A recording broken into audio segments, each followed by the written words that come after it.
Rogue Perfumery is a brand based in Los Angeles and it was created by a self-taught perfumer named Manuel Cross. He draws a lot of inspiration from vintage perfume, and you can really tell from his own creations because each one has the feel, the characteristics of a vintage perfume. This is actually a really big statement and quite an accomplishment on Manuel Cross's behalf, because to work in that kind of style is really challenging. Generally speaking, vintage perfumes are more layered. They use more materials. They're more complex than a lot of contemporary fragrances. So if you're going to work like that, that means you're going to be juggling so many different materials all at the same time. So the chances of something going wrong is really high. You have to know these materials and how they work together and how some things might clash or cancel each other out.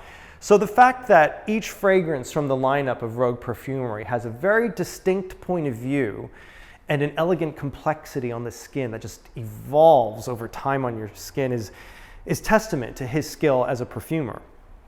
So today I am wearing Fougere à l'Aube. This fragrance draws inspiration from this guy, Fougere Royale from Houbigant. Fougere Royale came out in 1882 and was so well received that basically any fragrance that came out after it that resembled it was just called a fougere, named after this fragrance. So what is a fougere? A fougere is a traditionally masculine style of scent that is based mostly in herbal notes, namely lavender, and often clary sage, geranium, violet leaf. These are things that are commonly used in a fougere. You'll know this style because most of the iconic masculine fragrances from the last century are fougeres. So I've been wearing this a lot lately, but honestly, it doesn't really give me Fougere Royale that much, even though they're both fougeres. I would say this is closer to something like Gray Flannel by Jeffrey Bean or Kinesia 2. Or maybe this guy, Green Irish Tweed, a really famous fougere from Creed, which has this metallic, glinty brightness that I would say Fougere à l'Aube also has in the opening.